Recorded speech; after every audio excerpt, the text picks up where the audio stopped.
Schielhau is one of the 5 secret strikes of Liechtenauer's system. It is most useful against strong opponents who barrel in with little thought for defense, often referred to as Buffel, and against the Flug, or plow position. Jake stands with his left foot forward and his sword on his right shoulder. In this example, Jake has his sword turned in a thumb grip so that the flat rests on his shoulder. We recommend practicing the Schielhau this way at first, as it reduces the amount of preparation necessary for most fighters. When Ben hews down at Jake's head, Jake responds striking downward, along a nearly vertical line, with his sword turned in a thumb grip so that the short edge leads and his hands are inverted. Jake's strike is nearly vertical, and targets Ben's right shoulder, passing in front of Ben's face. Jake keeps his hands and his hilt lower than his desired point of impact, both against Ben's sword and, where possible, Ben's head or shoulder. Note that Jake doesn't step unless conditions require it, performing the Schielhau with a strong turn of the right hip to power the blow instead. In order to maintain proper distance, however, sometimes a step with the right foot, either to the right or back, might be necessary for opponents who come in particularly hard and fast. If Ben's cut is a feint changing through underneath Jake's Schielhau, Jake should continue his strike by extending further out and, if necessary, stepping forward to thrust Ben in the face or breast. Jake feels greater protection against the thrust if the Schielhau is performed without a step in this scenario. Keeping the hilt below the intended point of impact will cut off most available angles for changing through, forcing your opponent to make wider movements and leaving himself open to a thrust, assuming he manages to avoid a bind with your sword. The Schielhau that we've been showing you so far is one that we've been developing over the last 2 years or so.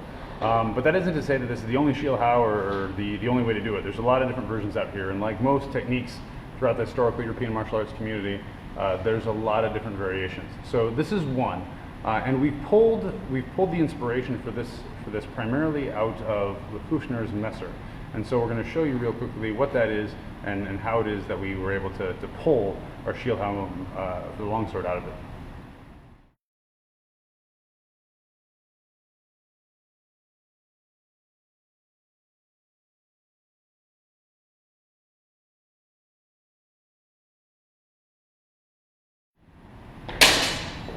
In Lefouchner's version, the blade begins down towards the ground with the thumb underneath, in a position like Bastai or an Alber-like position. As the opponent strikes down, the blade comes up, whips around to gain force, and then comes down much like any other cut, strongly with the blunt edge, Lefouchner says. The effect ends here, with the left leg leading, the right arm somewhat bent, and the edge coming down towards the right side of my opponent's head.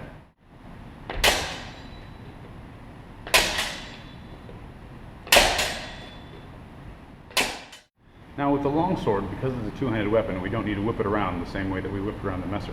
That allows us to throw this cut from the right shoulder. But the next question I often get is, why don't we step?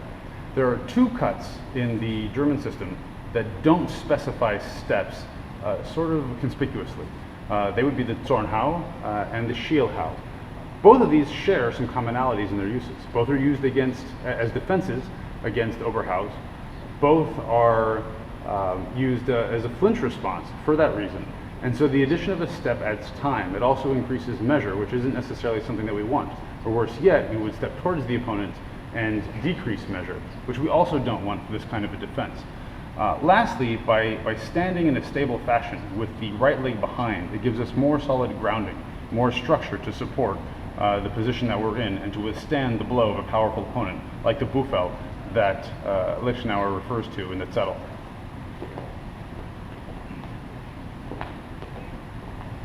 So here I begin with the sword over my shoulder because I don't need to whip it up like I did with the Messer, but everything else is the same. And as Ben strikes in at me,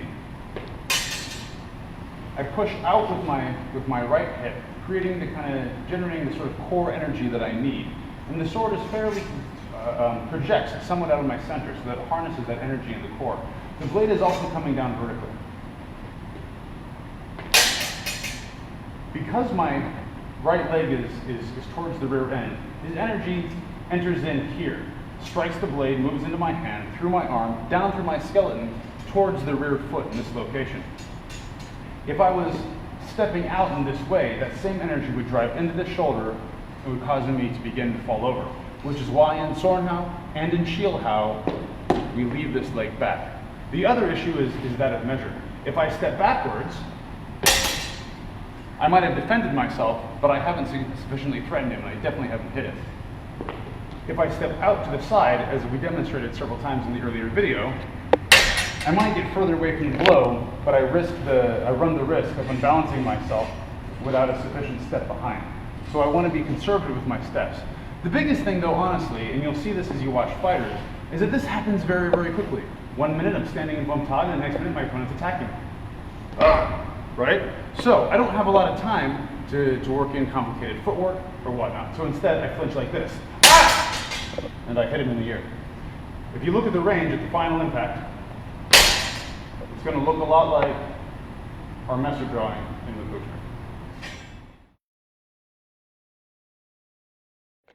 Now, the step does come in later, and we're going to see in lesson 5.3, Schielhau versus Longboard, exactly the best way to use the step in conjunction with the Schielhau and the thrust that follows after it. The next thing I want to talk about is the position of the hands, the position of the point of impact, and some of these other smaller features that we talked about earlier in the video through narration.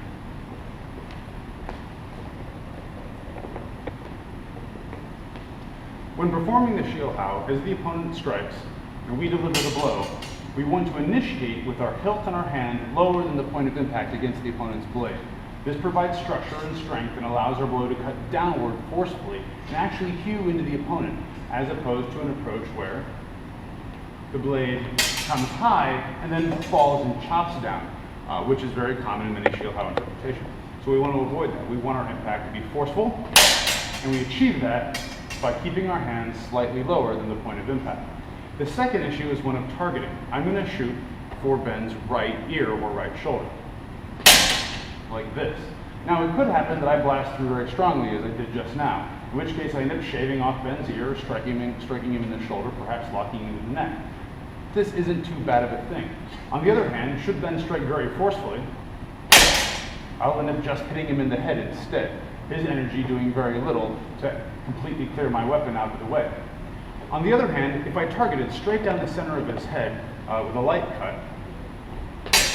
and he comes in and blocks out in this particular fashion, I'm already folded over, I'm weak, and my weapon will be displaced. So even if the blow comes down, it comes down away from his head. At best, it'll hit his far shoulder. At worst, I'll get hit in the head instead. So by pushing a little bit to the outside, I prevent that and end up hitting him usually in the top of the head if he's providing sufficient force. And if he's not, I'll shave his ear, come down, and hit him on this side. Now JQ said, what about Joachim Meyer? We have an image G, in Joachim Meyer, which looks kind of like this.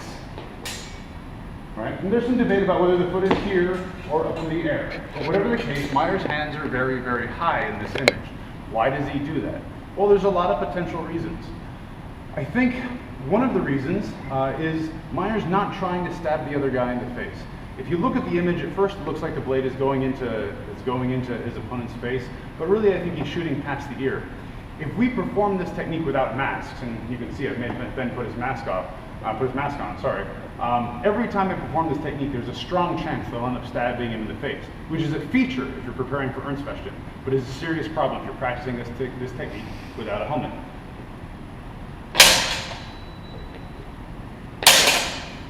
Now Ben, take your helmet off. Take it off. Now, if I don't want to hit Ben in the face, I might do something more like this. A little bit higher so that I don't possibly hit him in the face. And as I step and move with it, come down on top of his head. I might be able to cause a bleeding head wound in this way, say under a factual competition. Or some of the other social contexts that were necessary to consider when looking at the way that Joachim Meyer or some of these other masters presented their material.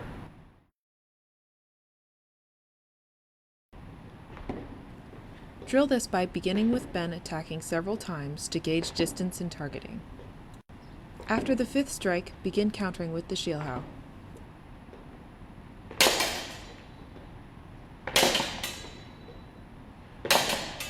After the 10th or so, Ben should start changing through.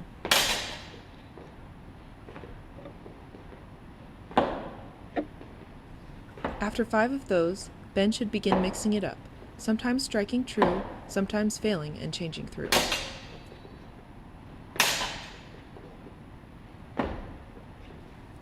Jake should keep Ben honest by occasionally leaping out of the way and assessing if Ben's strikes are in range, on target, and contain the correct degree of intent and presence.